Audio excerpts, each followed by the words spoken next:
क्या आपको भी लगता है ब्रीथिंग और रेस्पिरेशन सेम प्रोसेस है? नहीं, ये सेम प्रोसेस नहीं है, ये डिफरेंट प्रोसेस है। इसे समझने के लिए चलिए स्टार्ट करते हैं हमारा next lecture number 4 and the topic respiration.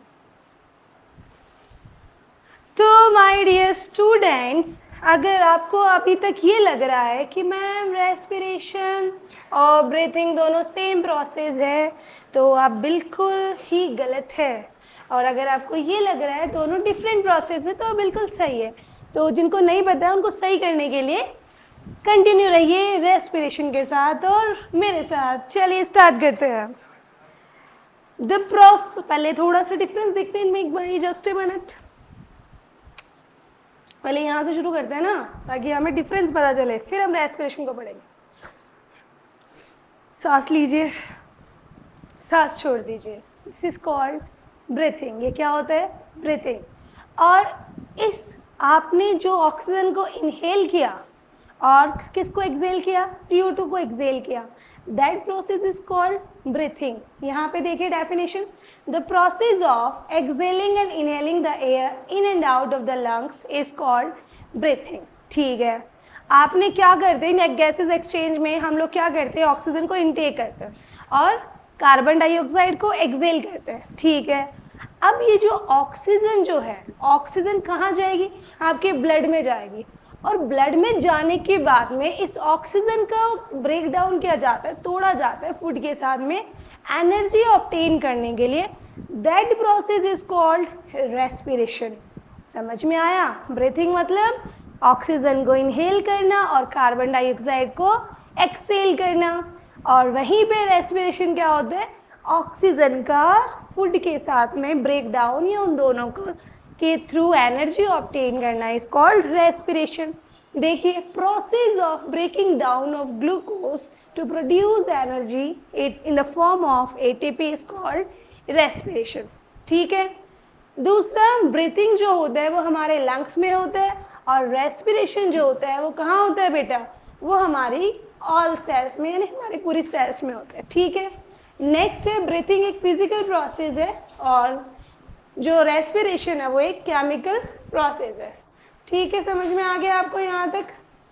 Next है, ब्रीथिंग में कोई एनर्जी प्रोड्यूस नहीं होती है और रेस्पिरेशन में एनर्जी प्रोड्यूस होती है in the form of ATP।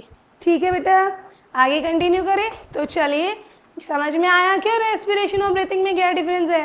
वापस नहीं बोलना आर्यन कि रेस्पिरेशन और ब्रीथिंग सेम है। कौन सही था? हर्षिता इज राइट कि ब्रीथिंग और रेस्पिरेशन दोनों डिफरेंट प्रोसेस है। रेस्पिरेशन क्या होता है? Respiration the process of the formation of energy. Energy मतलब ATP, एडिनोसिन ट्राइफॉस्फेट। क्या? Adenosine triphosphate through the breakdown of digested food is called respiration. जैसा कि मैंने आपको बताया कि रेस्पिरेशन क्या होता है? जो फूड हमने खाया, ठीक है, प्लस उसके साथ में ब्रीथिंग के दौरान जो ऑक्सीजन इनहेल की गई है, उन दोनों का मिलके ब्रेक डाउन होना, और ब्रेक डाउन होके किस में टूटना? कार्बन डाइऑक्साइड में, जो कि हमारा एक वेस्ट प्रोडक्ट है, साथ ही वाटर में, प्लस एनर्जी में। क्या होता है? रेस्पिरेशन। चलिए फिर से समझते हैं। Glucose from the digestive system plus oxygen from the breathing system, ये दोनों जुड़ते हैं और जुड़ के इनका क्या होता है? ब्रेक डाउन होता है। किस में? कार्बन डाइऑक्साइड में, प्लस वाटर में, plus energy that is ATP। तो उस प्रोसेस को बेटा क्या कहते हैं? रेस्पिरेशन कहते हैं। उसी के साथ में breathing, the process of taking and releasing air is known as breathing. दोनों कंसेप्ट क्लियर आपको? चलिए आगे चलते हैं। नेक्स्ट, इनके जो डिफरेंस है उसके बारे में हम ऑलरेडी अभी बात कर चुके हैं कि रेस्पिरेशन और ब्रीथिंग में क्या डिफरेंस है। ठीक है, आगे चलते हैं। नेक्स्ट बेटा जो आता है हमारा टॉपिक वो है टाइप्स ऑफ रेस्पिरेशन। रेस्पिरेशन जो होता है बेटा वो दो टाइप का होता है।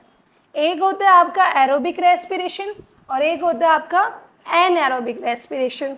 ठीक है, aerobic respiration occurs in presence of oxygen. Aerobic respiration जो होता है ना बेटा, वो आपके किसकी प्रेजेंस में होता है? ऑक्सीजन की प्रेजेंस में होता है। किसके प्रेजेंस में होता है? ऑक्सीजन की प्रेजेंस, यानी एरोबिक रेस्पिरेशन के लिए क्या होना जरूरी है? ऑक्सीजन। आप रेस्पिरेशन कर रहे हैं, अगर ऑक्सीजन नहीं है तो क्या होगा? एनएरोबिक। और ऑक्सीजन प्रेजेंट है तो क्या होगा? एरोबिक। ठीक है। अब हमारा जो एनएरोबिक होता है वो भी फर्दर आगे किस में डिवाइडेड है? दो पार्ट में डिवाइडेड है, दो टाइप में डिवाइडेड है। एक है अल्कोहलिक फर्मेंटेशन और एक है लैक्टिक एसिड फर्मेंटेशन। ठीक है, समझ में आया? अब आगे चलिए, ये समझ में आया ना? टाइप्स ऑफ रेस्पिरेशन कितना है? Aerobic and anaerobic. ठीक है।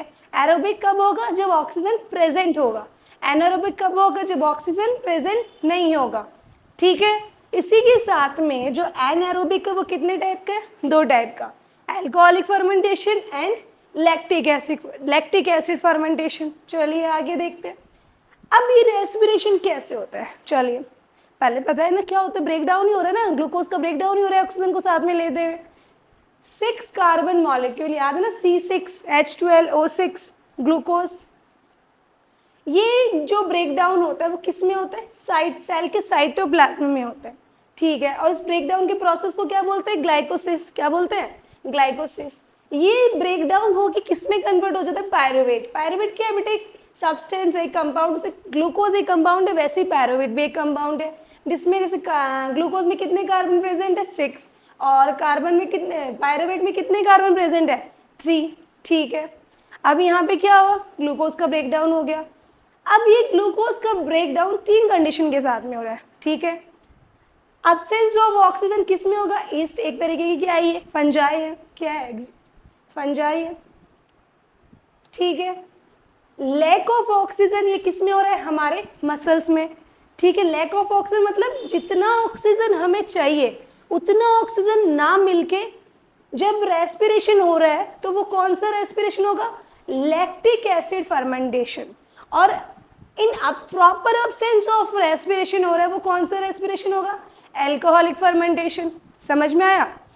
प्रॉपर अब ऑक्सीजन है ही नहीं हमारे पास में, कौन सा रेस्पिरेशन है? Alcoholic fermentation. Lack of oxygen मतलब जितना ऑक्सीजन के प्रॉपर रिक्वायरमेंट है उतना नहीं है, तो वो कौन सा होगा? Lactic acid fermentation. ठीक है। और विद ऑक्सीजन प्रेजेंस के साथ में कौन सा हो रहा है? एरोबिक। और वो कौन सा है हमारा? कहाँ होगा वो हमारा? माइटोकॉन्ड्रिया। पता है ना कौन सा ऑर्गेनेल है ये? Power house of the cell. तो वो किस में होता है? माइटोकॉन्ड्रिया में होता है। अब्सेंस ऑफ ऑक्सीजन में किस में टूटेगा? Ethanol, alcohol, CO2 plus energy में। ठीक है, समझ में आया? ठीक है। नेक्स्ट है हमारा लैक ऑफ ऑक्सीजन, यानी हमें जितना ऑक्सीजन की रिक्वायरमेंट है उतनी नहीं मिल रही है। और ये किस में होता है? किस में ब्रेक डाउन होगा इसका? लैक्टिक एसिड प्लस एनर्जी में। ठीक है। साथ ही में जब ऑक्सीजन की प्रेजेंस में हो रहा है तो हमने ऑलरेडी देख लिया respiration process, that is called CO2 plus water and energy. समझ में आ गया? ये वाला आप लोग कई बार होता है ना, आप लोग बहुत तेज भाग रहे होते हैं, भाग रहे हो, कहाँ भाग रहे होते हैं? कोई कुत्ता देख लिया हो, डॉग पीछा कर रहा हो, या फिर किसी ने पीटा हो, या कोई आपको मारने के लिए भाग रहा हो, तो बहुत तेज भागने लगते हैं। ठीक है। जल्दी जल्दी क्या करते हैं? ब्रीथिंग करते हैं। तो ऑक्सीजन सप्लाई क्या होता है बेटा? आपकी प्रॉपर जा नहीं रहा होता है, यानी लैक ऑफ ऑक्सीजन होता है। और उस दौरान क्या होता है? एनर्जी प्रोडक्शन ज़्यादा चाहिए, बट हमारे पास उतना ऑक्सीजन नहीं होता है। उस टाइम पे हमारी बॉडी कौन सा रेस्पिरेशन कर रही होती है? कौन सा कर रही होती है? लैक्टिक एसिड फर्मेंटेशन कर रही होती है। समझ में आ गई इतनी बातें? ठीक है। तो उस दौरान हमारी बॉडी में क्या बनता है? लैक्टिक एसिड बनता है, जिसकी वजह से हमें क्या आते हैं? फिर मसल क्रैम्प्स आते हैं। समझ में आया? आगे चले। ठीक है। अब यहाँ पे जो हमने अभी टाइप्स ऑफ रेस्पिरेशन, अलग अलग रेस्पिरेशन की जो बात की है, एरोबिक, अल्कोहलिक, लैक्टिक, उनकी कुछ इक्वेशंस है वो देखते हैं। ठीक है। Equations of different type of respiration. सबसे पहले यहाँ पे इक्वेशन दे रखी है, वो दे रखी है आपको इक्वेशन ऑफ एरोबिक रेस्पिरेशन। ठीक है। ग्लूकोज टूट रहा है, 6 कार्बन मॉलिक्यूल, किस में होता है? साइटोप्लाज्म में होता है। ठीक है। किस में टूटेगा? पायरोवेट में टूटेगा। ठीक, पहले 2 कार्बन मॉलिक्यूल में टूट रहे, क्या देगा? CO2 H2O प्लस एनर्जी देगा। ठीक है। दूसरा इक्वेशन हमारा जो है वो एनारोबिक रेस्पिरेशन, ठीक है। यहाँ पे क्या होगा, जो ग्लूकोज है पायरोवेट में टूटेगा, फिर क्या होगा, क्या बनेगा, ethanol plus CO2 plus energy बनेगा, ठीक है। आगे चलते हैं। नेक्स्ट है हमारा लैक्टिक एसिड के लिए जो इक्वेशन है, यहाँ पे ग्लूकोज है, किसमें ब्रेक डाउन हो रहा है, लैक्टिक एसिड प्लस एनर्जी में ब्रेक डाउन हो रहा है। समझ में आया आपको तीनों इक्वेशन, ठीक है। आगे चले तो यहाँ पे देखो, अब थोड़ा सा हम डिफरेंस देख लेते हैं, difference between aerobic and anaerobic respiration, ठीक है। एरोबिक रेस्पिरेशन में बेटा क्या चाहिए, ऑक्सीजन चाहिए, एनएरोबिक में हमें ऑक्सीजन नहीं चाहिए। एरोबिक किस में होता है, साइटोप्लाज्मा और माइटोकॉन्ड्रिया दोनों में हो रहा है, ठीक है। नेक्स्ट है एनएरोबिक रेस्पिरेशन, किस में देखने को मिलता है, ओनली इन साइटोप्लाज्मा देखने को मिलता है। वहीं पे यहाँ पे ग्लूकोज का कंप्लीट ब्रेक डाउन होता है और यहाँ पे ग्लूकोज का इनकम्प्लीट ब्रेक डाउन हो रहा है। यहाँ पे मोर एनर्जी प्रोड्यूस होगी, यहाँ पे लेस एनर्जी कम प्रोड्यूस होगी। एंड प्रोडक्ट्स क्या होंगे, CO2 एंड H2 होंगे, और यहाँ पे एंड प्रोडक्ट्स क्या होंगे, CO2, ethanol and lactic acid, ठीक है। अब नेक्स्ट हमारा जो टॉपिक आता है वो आता है ATP। हम थोड़ा सा डिस्कस करेंगे, मैंने अभी बोला ATP, तो उसके बारे में देख लेते हैं। ATP is the energy currency for most cellular process, energy currency बहुत सारे सेलुलर प्रोसेस के लिए, ठीक है। The energy release during respiration is use to make an ATP molecule from ADP and inorganic phosphate, यानी रेस्पिरेशन के दौरान जो ये हमारा ATP बन रहा है, ये किससे बन रहा है, ADP plus phosphate plus energy gives ATP, ठीक है। ATP can be used in the cells for the contraction of muscles, protein synthesis and conduction of nerve impulse, यानी 3 सेलुलर प्रोसेस के लिए मेजर है। यहाँ पे क्या किस में मदद कर रहा है, एक तो कॉन्ट्रैक्शन ऑफ मसल्स में मदद कर रहा है, प्रोटीन सिंथेसिस में मदद कर रहा है, साथ ही में नर्व इम्पल्स के कंडक्ट होने में मदद कर रहा है, और भी बहुत सारे इसके फंक्शंस हैं, ठीक है। जब ये ATP वाटर के साथ में मिलके हाइड्रोलाइज होके ब्रेक डाउन हो रहा है, तो इसका जो एनर्जी है वो किसके इक्वल हो रहा है, कितने इक्वल है, 30.5 किलो जूल पर मोल के एनर्जी है रिलीज होती है। यानी एक ATP जो वाटर के साथ में मिलके ब्रेक डाउन हो रहा है, तो कितना एनर्जी रिलीज़ कर रहा है, 30.5 किलो जूल पर मोल एनर्जी रिलीज़ कर रहा है, ठीक है बेटा। चलिए आगे चलते हैं। अब हमारा जो टॉपिक है यहाँ पे वो किस में है, पहले रेस्पिरेशन इन प्लांट्स, ठीक है। जैसे कि हमने न्यूट्रिशन में देखा था, स्टोमेटा के बारे में हमने पढ़ा था। स्टोमेटा कहाँ पाए जाते हैं बेटा, on the surface of the leaves क्या पाए जाते हैं, स्टोमेटा पाए जाते हैं, ठीक है। Tiny pores present on the surface of leaves called stomata. तो बेटा हमने जो बात करी थी स्टोमेटा के बारे में, तो हमने देखा था स्टोमेटा के 2 फंक्शंस हैं, और 2 फंक्शन क्या थे बेटा, एक्सचेंज ऑफ गैसेस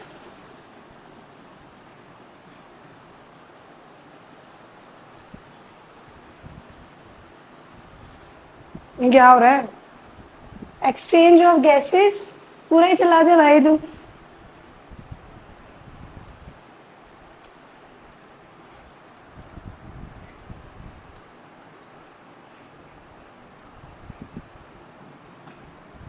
और दूसरा क्या था बेटा, ये क्या हो रहा है,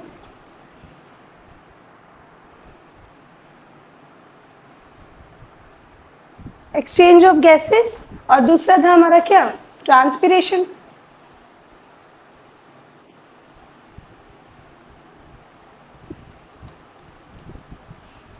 what is this, smart board is not working, ठीक है। तो आगे चलते हैं, गैसेज एक्सचेंज थ्रू स्टोमेटा। तो ये आपको सिंपली पता है कि जो गैसेज एक्सचेंज होता है प्लांट्स में वो किसके थ्रू होता है, स्टोमेटा के थ्रू। सेकेंड पॉइंट है यहाँ पे, the large intercellular space ensures that all cells are in contact with air. और हमारे पास जो प्लांट्स के पास लार्ज इंटरसेलुलर स्पेस प्रेजेंट होता है, जो ये इंश्योर कर रहा है कि सभी सेल्स है वो किसके कांटेक्ट में है, एयर के कांटेक्ट में है, ठीक है। Carbon dioxide and oxygen are exchange by diffusion here, और जो कार्बन डाइऑक्साइड एंड ऑक्सीजन है वो कौन से प्रोसेस के थ्रू एक्सचेंज हो रही है यहाँ पे, डिफ्यूजन प्रोसेस के थ्रू, ठीक है। The direction of diffusion depends upon the environment condition and requirements of the plant. साथ ही में जो क्या डिफ्यूजन की डायरेक्शन है वो किस पे डिपेंड करती है, एनवायरमेंट कंडीशंस और प्लांट की रिक्वायरमेंट पे डिपेंड करती है। देखिए बेटा यहाँ पे डायग्राम को देखिए आप लोग, क्या हो रहा है यहाँ पे, फोटोसिंथेसिस एंड इसको सेलुलर रेस्पिरेशन भी हम बोलेंगे। एक मिनट रुको, स्टोमेटा के फंक्शन को इरेज कर देते हैं, दिमाग से नहीं करना बेटे इरेज, सिर्फ यहाँ से करना है, ठीक है। यहाँ पे देखो ये सनलाइट, ठीक है, कौन सा गैस अंदर ले रही है लोग, CO2। और कब डे टाइम में क्या होता है, प्लांट्स के अंदर कौन सी गैस बाहर रिलीज हो रही है, CO2, और अंदर कौन सी जा रही है इनके, यानी ये लोग कौन सी गैस इन करेंगे, कौन सी करेंगे, CO2, और एक्सेल कौन सी करेंगे, O2, कौन सी करेंगे, O2, कब, दिन के टाइम। बट रात के समय पे लोग क्या करेंगे, कौन सी गैस इनहेल करेंगे, ऑक्सीजन, और कौन सी एक्सेल करेंगे, कार्बन डाइऑक्साइड। ऐसा क्यों, आगे देखते हैं।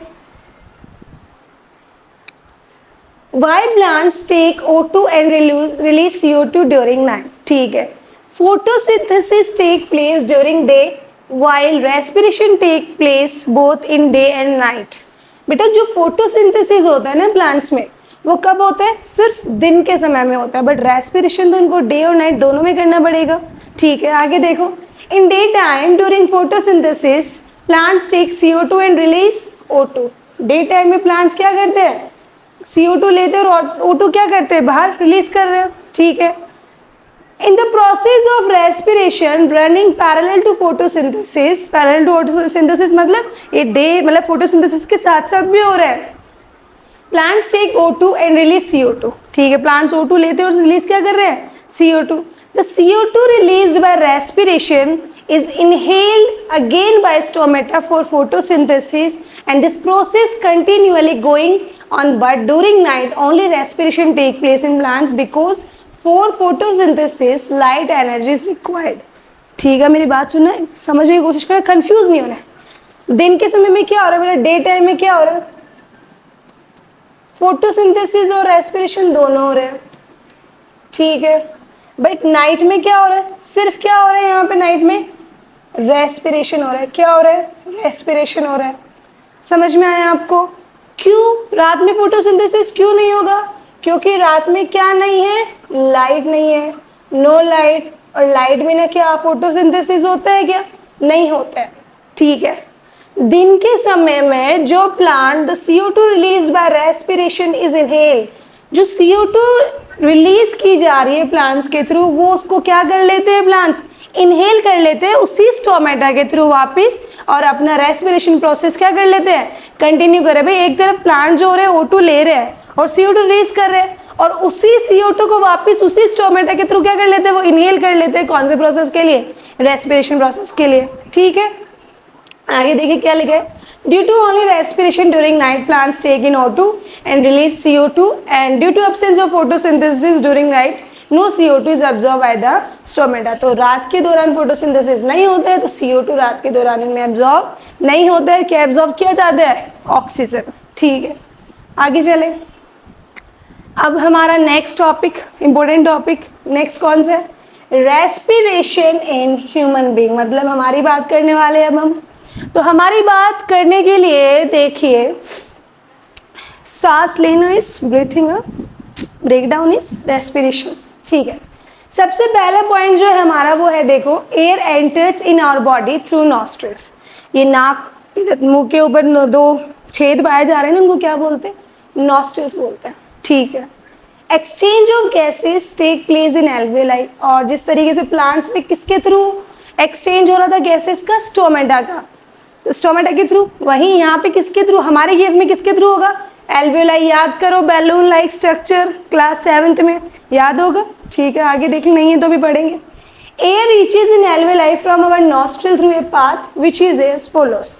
एक रास्ता है, फिर कहीं पे भी जाने का एक रास्ता होता है। आप स्कूल जाते हैं वहाँ जाने का एक रास्ता है, आप अपने घर जाते हैं वहाँ जाने का एक रास्ता है, आप सही रास्ते पे जाते हैं वहाँ जाने का भी एक रास्ता है, और आप गलत रास्ते जा रहे वहाँ जाने का भी रास्ता है। अब रास्ता कौन सा सही तय करना है वो आपको पता होगा ना, पता है क्या? नहीं, फिलहाल आप सही रास्ते में इधर आइए, ठीक है। तो ये जो बात है हमारे किसका, रेस्पिरेशन प्रोसेस का, तो वो देखो यानी एयर को भेज रहे हैं ना, किसको भेज रहे हैं बेटा? एयर को भेज रहे हैं। कहाँ भेज रहे हैं? लंग्स में। कहाँ भेज रहे हैं? लंग्स में, ठीक है। मैं अभी तो बोला था ब्लड में भेजेंगे ऑक्सीजन को, फिर ब्रेकडाउन, तो बेटा लंग्स उसको प्योरीफाई करेगा, हाँ, सारा काम कचरा वचरा निकालेगा, कार्बन डाइऑक्साइड को वापस बाय बाय टाटा बोलेगा, तभी तो होगा ना। तो ऑक्सीजन कैसे कैसे जाएगी? तो तुम्हारे मतलब ह्यूमन बींग्स के जो छेद है ना, दोनों, ये दोनों छेद, इनको क्या बोलेंगे? नॉस्ट्रिल बोलेंगे। एयर किधर आई? नॉस्ट्रिल्स में आई। फिर दोनों अंगुली देखो, मतलब करना नहीं, देखो गलत बात नहीं, मतलब नोस्ट्रिल के आगे की तरफ का जो रास्ता है उसको क्या बोलेंगे? Nasal passage. एयर आई नॉस्ट्रिल में आई, नॉस्ट्रिल से नेसल पैसेज में आई, और नेसल पैसेज से फेरिंग्स। फेरिंग्स क्या होता है बेटा? ये हमारे डाइजेस्टिव ट्रैक्ट और हमारा रेस्पिरेटरी ट्रैक्ट दोनों के लिए क्या है? जंक्शन है। दोनों का ध्यान रखता है, दोनों को यहाँ पे ये वाला पार्ट जो है हमारा वो क्या है? ट्रैक है, मतलब इधर अंदर की तरफ। ये क्या करते हैं? हमारे जो भी भाई ट्रैक है, रास्ते बीच में एक जंक्शन आता है ना, एक जगह ऐसी आती है जो इस रास्ते पे जाती है, उस रास्ते पे जाती है, वो वाला कौन है? फेरिंग्स है, ठीक है। रेस्पिरेटरी ट्रैक्ट के को भी भेजेगा, मतलब वहाँ तक जाएंगे, और इसको डाइजेस्टिव ट्रैक्ट के पास भी यहीं से जाएंगे, ठीक है। उसके बाद आता है हमारा लैरिंक्स, साउंड बॉक्स, जिसकी वजह से बोल पा रहे हो। नेक्स्ट आता है ट्रैकिया, ठीक है। फिर उसके बाद में ब्रोंकिया, यानी लंग्स में जो दोनों ही ट्यूब है, दो पाइप में टूट जाएगी, आगे पढ़ेंगे अभी और डिटेल से। फिर ब्रोंकियाई जो होते हैं वो छोटे छोटे और ट्यूब्स में टूट जाते हैं, इसको हम ब्रोंक्यूल्स बोलते हैं। फिर उसके बाद में एल्वियोलर सैक, और एल्वियोलर सैक से क्या? एल्वियोलाई, ठीक है। आगे चलिए, आगे और डायग्राम, आगे देखो diagram. Path of air during respiration, बड़ा कर लेते हैं, अच्छे से दिखना चाहिए ना आपको। Path of air during respiration, वो रास्ता जो आपकी एयर को कहाँ पहुँचाएगा? आपके लंग्स तक पहुँचाएगा, और लंग्स से कहाँ पहुँचाएगा? आपकी सेल्स तक पहुँचाएगा। फिर आपको क्या मिलेगी? एनर्जी मिलेगी। क्या मिलेगी? एनर्जी मिलेगी। चलिए, तो ये है इन भाई साहब का नोज़, और नोज़ के अंदर ये दोनों जो छेद है, ये दोनों छेद क्या है? इसके नॉस्ट्रिल्स है। नॉस्ट्रिल्स में वो बातें याद रखें ना मैम, नॉस्ट्रिल में जो फाइन हेयर्स पाए जाते हैं, हमारे जो भी डस्ट पार्टिकल्स वगैरह है उसको वही रोक लेते हैं ना, वो सब हेयर वेयर क्यों प्रेजेंट होते हैं? क्वेश्चन पूछ लिया, नॉस्ट्रिल्स में हेयर क्यों पाए जाते हैं? बस ऐसे पाए जाते हैं? ऐसे नहीं पाए जाते। क्यों पाए जाते हैं? वो हमारे जो भी एयर इनहेल कर रहे हैं उसमें कोई भी डस्ट पार्टिकल्स, उनको रोकने के लिए। क्यों भाई, नाक भी बेचारा कोशिश करते हैं, नॉस्ट्रिल कोशिश करते हैं कि हम साफ़ सुथरे एयर भेजें हम। फिर उसके बाद में हमारा नेज़ल कैविटी, नेज़ल पास यहाँ पे ये शुरू हो रहे हैं। फिर उसके बाद में ये पार्ट, ये हमारा जंक्शन फेरिंग्स, फिर यहाँ से हमारा क्या ये हो गया? ये लैरिंग्स, जिसको हम वॉइस बॉक्स बोलते हैं, ठीक है। अब उसके बाद नेक्स्ट हमारा ये कहाँ पहुँचेगा? Trachea with cartilage rings. ये रिंग्स ऑफ कार्टिलेज क्या करती है? एयर को कोलैप्स होने से बचाती है, ठीक है। आगे चलते हैं, ये जो हमारा ट्रैकिया है, ये दो ट्यूब लाइक स्ट्रक्चर्स में यहाँ पे टूट रहा है, अलग अलग दोनों लंग्स में जा रहा है, और इसको हम क्या बोलते हैं? ब्रोंकाई बोलते हैं। क्या बोलते हैं? ब्रोंकाई, ठीक है। और ब्रोंकाई भी फिर आगे जाके छोटी छोटी और ट्यूब्स में टूटे जा रही है, और टूटे जा रही है, इनको क्या बोलते हैं? ब्रोंक्यूल्स बोलते हैं। क्या बोलते हैं? देखो यहाँ पे दिखा रखा है आपको अलग अलग, ठीक है। इनको क्या बोलते हैं? ब्रोंक्यूल्स बोलते हैं, ठीक है। अब यहाँ पे आपके लंग्स है, ठीक है। ये जो पार्ट आपको दिखाई दे रहा है बेटा, ये क्या है? आपका डायफ्राम है। जो आप जब एयर इनहेल करते हैं, एक्सेल कर रहे हैं, उस दौरान क्या होता है? कॉन्ट्रैक्ट रिलैक्स होते हैं। तो बेटा देखो, सिंपल सी बात है, सबसे जो पहले हमारा जो एयर जाएगा वो कहाँ जाएगा? नोज़ से नॉस्ट्रिल, नॉस्ट्रल से नेजल कैविटी, नेजल कैविटी से फेरिंग्स, फेरिंग्स से लैरिंग्स, लैरिंग्स से फिर आएगा ट्रैकिया में, और ट्रैकिया में किससे आएगा, ब्रोंकाई में, ब्रोंकाई से हमारे दोनों लंग्स में ट्यूब डिवाइड होकर दोनों लंग्स में आएगी, और फिर आगे जाके फर्दर ये ब्रोंकाई ये छोटे छोटे ट्यूब्स में डिवाइड हो जाएगी, जिनको हम क्या बोलेंगे, ब्रोंक्यूल्स बोलेंगे। ठीक है, अब बेटा यहाँ पे जो ब्रोंक्यूल्स है हमारे लंग्स में एक स्ट्रक्चर पाई जाती है मेजर, सबसे पहले वो कौन सी है, हमारी एल्वियोलाई। कौन है वो, एल्वियोलाई बाती पाई जाती है। ब्रोंक्यूल्स में क्या पाई जाती है, एल्वियोलाई पाई जाती है। गैसेज एक्सचेंज ह्यूमन बीइंग में कौन है, एल्वियोलाई। एल्वियोलाई के लिए हम डिटेल स्टडी कहाँ करेंगे, आगे करेंगे। चलिए देखते आगे, उससे पहले कुछ और चीज़ें समझनी है हमें। पाथ ऑफ एयर को कुछ और यहाँ से डिटेल में दे रखा है, उसको हम डिटेल में पढ़ लेते हैं बेटा जी। Nostril, two small opening in our nose, that is called nostril. Nasal passage जो स्पेस नोज के आगे प्रोवाइडेड होता है उसको हम नेसल पैसेज बोलते हैं। फेरिंग्स जो होता है कॉमन पैसेज होता है किसके लिए, फूड और एयर, यानी हमारी दोनों खाना और हवा दोनों यहाँ से पास होते हुए जाती है। एक तरीके से सेम जंक्शन है डाइजेस्टिव ट्रैक्ट और रेस्पिरेटरी ट्रैक्ट के लिए। लैरिंग्स जो हमारा वॉइस बॉक्स है present in upper wind pipe के अपर पार्ट में प्रेजेंट होता है, जो अभी हमने देखा था डायग्राम में। Nostril and nasal passages are parts of our nose. Our nose also have nasal hairs and mucus. ठीक है, नॉस्ट्रिल जो नेसल पैसेज होते हैं हमारे नोज के पार्ट होते हैं, और यहाँ पे नेजल हेयर्स पाए जाते हैं, जिसमें सॉरी नोज में हमारे नेजल हेयर्स और म्यूकस पाए जाते हैं, फ्लूइड जानते हो। फिर नेक्स्ट है nostril and nasal passage are opening through which the air. Nostril और नेसल पैसेज वो ओपनिंग है जहाँ से हमारी एयर हमारी बॉडी में एंटर होती है। नेसल हेयर्स और म्यूकस जो है एयर के फिल्ट्रेशन में मदद करते हैं। ठीक है, ये बात हम ऑलरेडी कर चुके हैं। लैरिंग्स जो एक बॉक्स लाइक स्ट्रक्चर होता है जिसको वॉइस बॉक्स भी कहा जाता है, जो हमारे अपर ट्रैकिया के अपर पार्ट में प्रेजेंट होता है।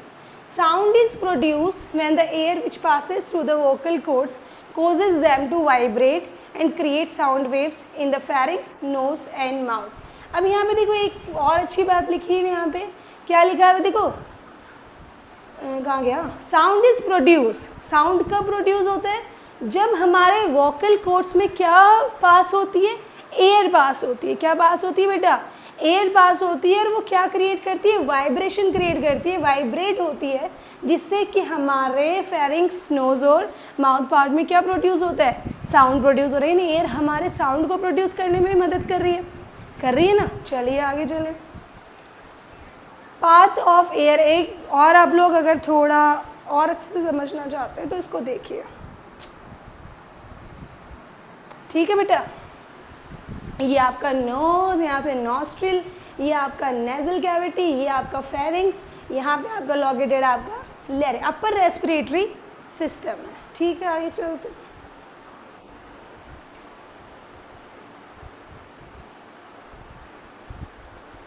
ठीक है, अब हमारा मेन टॉपिक यानी रेस्पिरेशन में मेन टॉपिक जहाँ से सवाल भी पूछेगा आपसे और हमें जवाब भी देना है, तो चलिए इसे अच्छे से देखते हैं एक बार।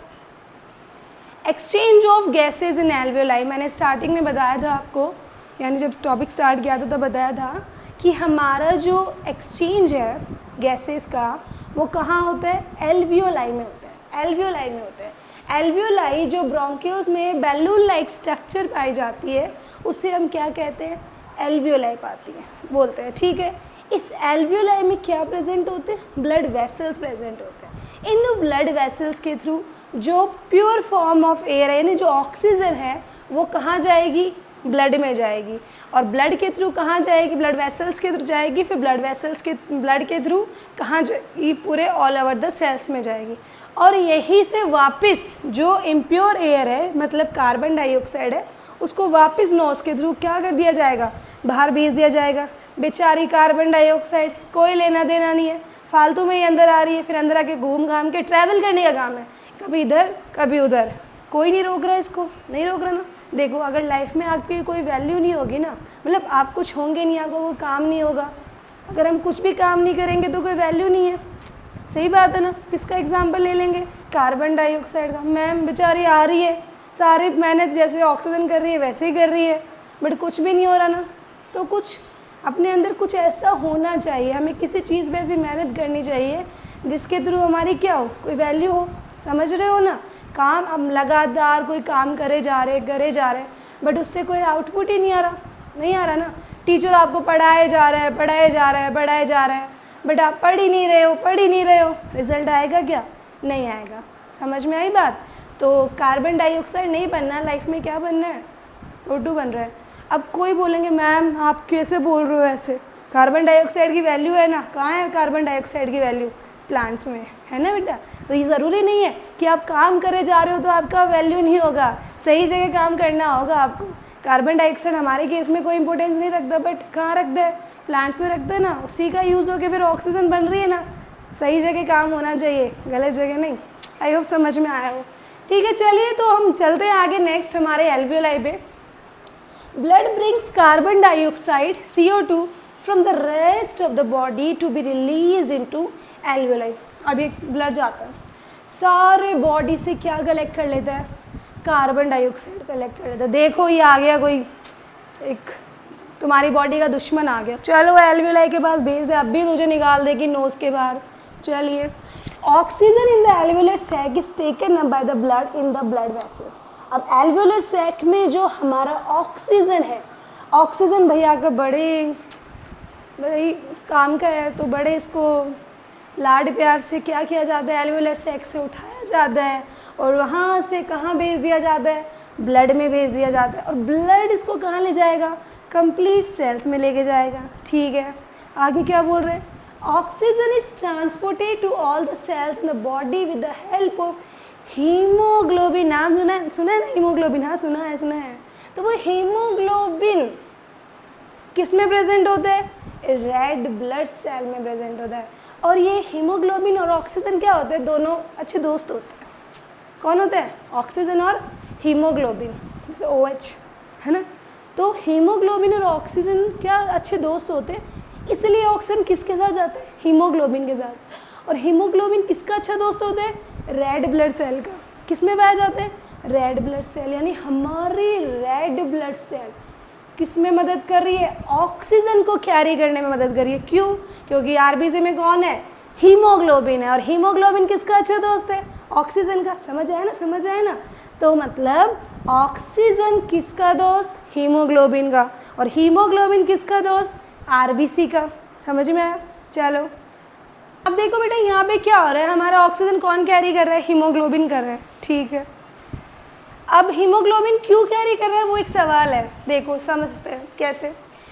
Because the body of large animal is substantial diffusion pressure alone cannot take care of oxygen delivery to all parts of the body.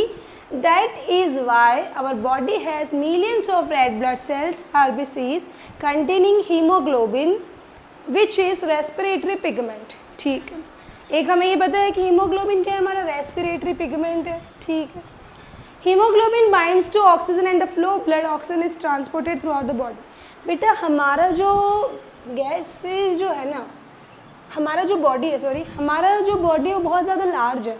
ठीक है, तो उस लार्ज बॉडी के अंदर डिफ्यूजन प्रोसेस के थ्रू तो क्या नहीं होगा? नहीं पहुंच सकता ना। डिफ्यूजन के प्रोसेस के थ्रू अगर ऑक्सीजन सप्लाई होने लग गया तो मतलब आज ऑक्सीजन अगर ना मान लो हार्ट तक जा रहा है, एल्वियोलर सैक से मान लो निकल रहा है, एल्वियोलर सैक से निकलते फुट के टो तक आएगा तो मतलब सालों लग जाएंगे। नहीं हो सकता, डिफ्यूजन प्रोसेस के थ्रू नहीं सप्लाई हो सकती है ऑक्सीजन। इसलिए ह्यूमन बॉडी के अंदर मिलियंस ऑफ RBC सेल्स पाई जाती है कंटेनिंग हीमोग्लोबिन, जिसके थ्रू क्या हो जाए? ऑक्सीजन सप्लाई हमारी बॉडी में जल्दी और हर जगह पहुंच जाए। ठीक है, haemoglobin has a higher affinity for oxygen than for carbon dioxide. और मैंने बता देना ये ज़्यादा क्या किसको पसंद करता है? ये ऑक्सीजन को कार्बन डाइऑक्साइड से इसको कोई लेना देना नहीं है। Carbon dioxide is mostly transported in A dissolve form in the blood. बेचारा ये डिजॉल्व फॉर्म में प्रेजेंट होता है, कोई मतलब है नहीं। गलत जगह चले जाएंगे ना तो बस फिर चाहे कितना ही काम कर लो, कुछ भी कर लो, वहीं पड़े रहोगे, कोई मतलब नहीं है। इसलिए कहाँ सही पे है, कहाँ सही है, कहाँ गलत है, कहाँ पे तुम्हारी मेहनत काम आएगी वहाँ पे जाके जाओ। कार्बन डाइऑक्साइड के लिए नहीं, प्लांट्स में जाएगा बेचारा, वहाँ का राजा है ना ये, जाएगा, मतलब इम्पोर्टेंस है ना इसकी। और बेचारा वहीं अगर ह्यूमन बॉडी में आया तो डिजॉल्व फॉर्म में कभी इधर जा रहा है कभी उधर जा रहा है और धक्के मार के इसको बाहर निकाला जा रहा है, ठीक है। तो धक्के नहीं खाने, सही जगह पे रहना है। एक डायग्राम के थ्रू हम लोग अब देखेंगे नेक्स्ट हमारा एल्वियोलाई को। क्या हो गया भाई तुझे? Exchange of gases in alveoli, bundle of alveoli पाया जाता है। ये हमारा एल्वियोलर सैक कंप्लीट, और इसके अंदर जो पाए जा रहे हैं इसको हम क्या बोल रहे हैं? एल्वियोलाई बोल रहे हैं। क्या बोल रहे हैं? एल्वियोलाई, ठीक है बेटा जी। अब देखो ये हमारा एल्वियोलर सैक है, ठीक है। इसमें क्या पाई जाती है? हमारी एल्वियोलर वॉल है, और इन एल्वियोलर वॉल के अंदर यहाँ पे क्या पाया जा रहा है? कैपिलरीज पाई जा रही है, ठीक है। इन ब्लड कैपिलरीज के थ्रू क्या होगा? ये ब्लड कैपिलरीज ऑक्सीजन को तो अपने अंदर क्या कर लेगी? हीमोग्लोबिन के साथ मिले भाई, चल सेल्स के पास चलते हैं, और कार्बन डाइऑक्साइड को क्या कर देगी? बाहर। चलो निकलो, बाहर जाओ, हो गया तुम्हारा काम। तो ऑक्सीजन को तो क्या करेगी? अपने अंदर लाएगी, और कार्बन डाइऑक्साइड को क्या करेगी? चलो भैया प्लांट्स के पास जाओ, यहाँ कोई काम नहीं है, ठीक है। तो समझ में आ गया होगा आपको क्या करती है एल्वियोलाई?